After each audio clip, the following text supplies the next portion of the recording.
Selamat siang, perkenalkan nama saya Aurelia Tanesi, NIM 1903030078, kelas B semester 5, program studi sosiologi, mata kuliah gerakan sosial. Di sini saya akan mereview buku kelima tentang protes dan gerakan sosial oleh Donatella Della Porta. Di sini saya akan membahas dua subtema. Subtema yang pertama tentang kampanye tenaga nuklir di Jepang sebelum dan sesudah 2011, dan yang kedua tentang konservatif berbasis agama, gerakan balasan di Taiwan, akar agama dari gerakan konservatif. Baik, yang pertama tentang kampanye tenaga nuklir di Jepang sebelum dan sesudah 2011. Munculnya kampanye pro-nuklir di Jepang adalah reaksi terhadap kebangkitan gerakan warga lingkungan 1970-an dan peningkatan lokal resistensi terhadap pembangunan pembangkit listrik dan tenaga nuklir. Bom atom Hiroshima dan Nagasaki telah menyebabkan munculnya gerakan yang kuat terhadap senjata nuklir. Pada tahun 1954, oposisi populer terhadap pembangunan dan senjata nuklir muncul setelah kapal nelayan Jepang ditabrak dampak radioaktif dari uji coba senjata nuklir Amerika Serikat pada tahun 2012.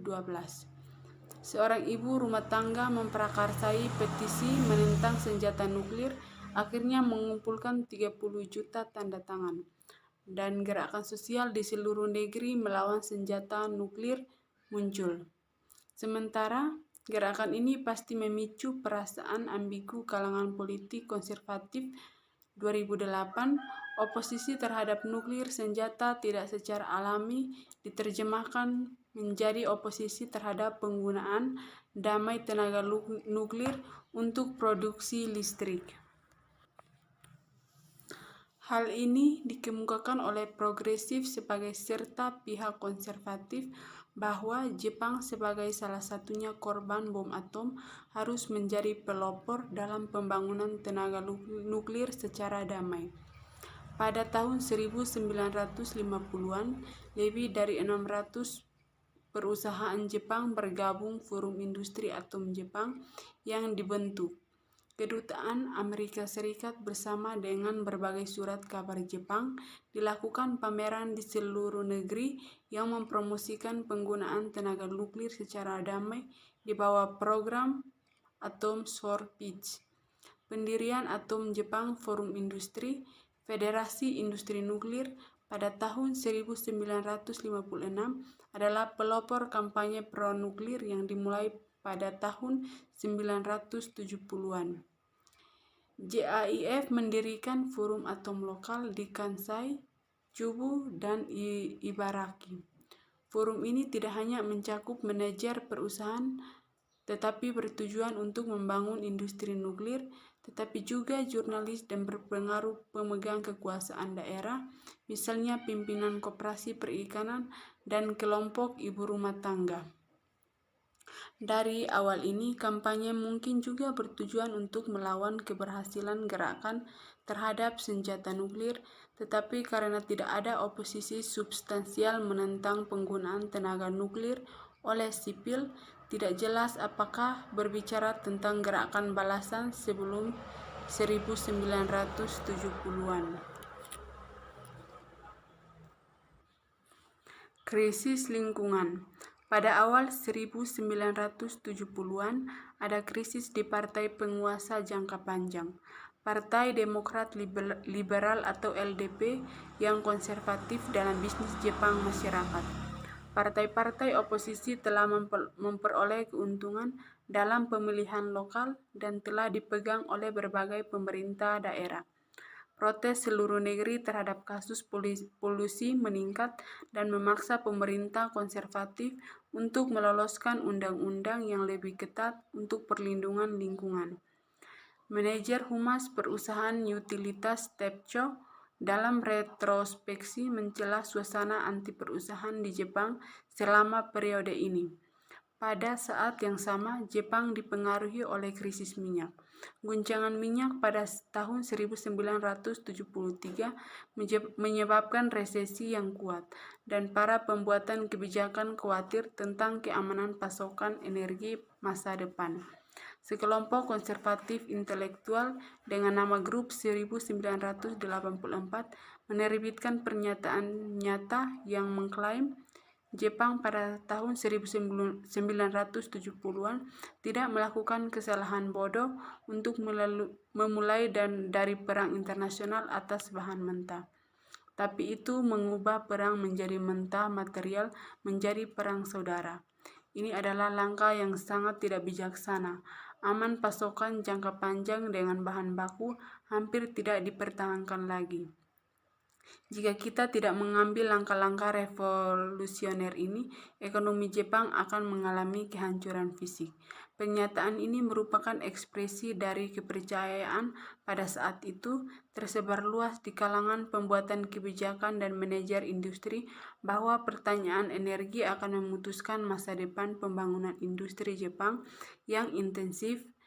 Upaya untuk dilakukan membuat penduduk Jepang menerima pembangkit listrik tenaga nuklir.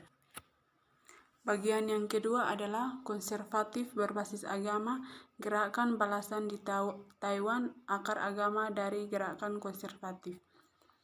Dengan pengecualian nyata dari gereja Presbyterian yang tertua dan didominasi Protestan terbesar di Taiwan, organisasi keagamaan belum memainkan peran penting dalam transisi menuju demokrasi, karena sebagian besar agama memimpin, baik menghindar dari isu-isu publik atau mengikuti garis yang ditentukan oleh rejim Kuomintang. Gereja Presbyterian advokasi untuk reformasi politik dan kemerdekaan politik di tahun 1970-an mengalami represi pemerintah. Beberapa pendeta Presbyterian menyediakan pelajaran tentang taktik perlawanan tanpa kekerasan, sehingga menumbuhkan kelompok aktivis pro-demokrasi, buruh dan pribumi, menambahkan darah baru ke gelombang protes sosial yang baru lahir pada akhir 1980-an. Namun, terlihat secara politik, Presbyterian adalah minoritas yang luar biasa bagi sebagian besar konformis mereka. Satu kampanye untuk mengakhiri prostitusi anak di akhir 1980-an dipasang oleh beberapa organisasi kesejahteraan Kristen dan kemudian berkembang menjadi gerakan anti perdagangan manusia dengan hubungan internasional.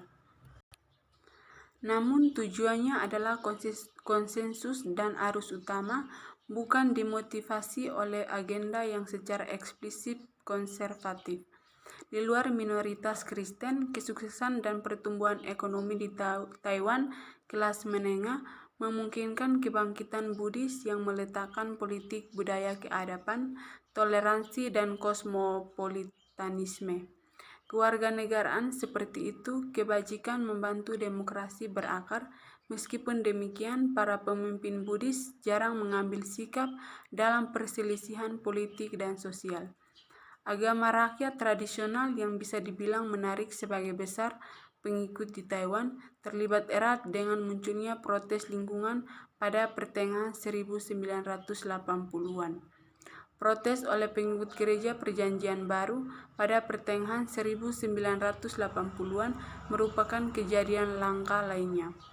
Namun, orientasi lokalistik dasarnya masyarakat bahwa pengaruhnya tidak melampaui batas-batas komunitas. Sebelum transisi menuju demokrasi dicapai pergantian kekuasaan damai di tahun 2000. Visibilitas politik aktivisme berbasis agama tetap minim. Sebelum transisi menuju demokrasi dicapai dengan pergantian kekuasaan damai pada tahun 2000, visibilitas politik aktivisme berbasis agama tetap minim. Sebelum komunitas Kristen di Taiwan mempelopori gerakan konservatif intervensi ke dalam kehidupan publik, telah terjadi perubahan ekologis sebagai lebih cenderung di individualistik, melihat ke dalam konformis mulai pengakar. Pada tahun 1987, kampanye kolaboratif oleh dominasi Protestan besar untuk menghidupkan kembali iman yang diluncurkan. Apa yang disebut dengan penginjilan pada tahun 2000 bertujuan untuk meningkatkan populasi Kristen menjadi 2 juta pada pergantian abad. Yang berikut itu kampanye anti-aborsi. Dengan disahkan Undang-Undang Kesehatan Genetik pada tahun 1984, aborsi menjadi sah prosedur untuk wanita yang ingin mengakhiri kehamilan secara sukarela. Satu-satunya batasan adalah bahwa anak di bawah umur membutuhkan persetujuan orang tua dan menikah. Wanita menuntut itu dari pasangan mereka. Legalisasi aborsi dilakukan tidak datang sebagai hasil dari advokasi feminis, melainkan sebagai keputusan top-down untuk menerapkan kebijakan perencanaan kependudukan. Dalam tinjauan legislatif, anggota Penjaga Lama KMT mengkritik tindakan tersebut karena dampak negatif tentang misi anti-komunis dan tentang kebudayaan tradisional Tiongkok, dan aktivis gerakan perempuan yang baru lahir berdiri di belakang pemerintah dengan menghindari penggunaan istilah konfrontatif seperti hak-hak perempuan atau tubuh ekonomi. Setelah perdebatan sengit di pertengahan 1980-an, aborsi tidak muncul sebagai topik kontroversial sampai kaum konservatif religius meluncurkan kampanye mereka.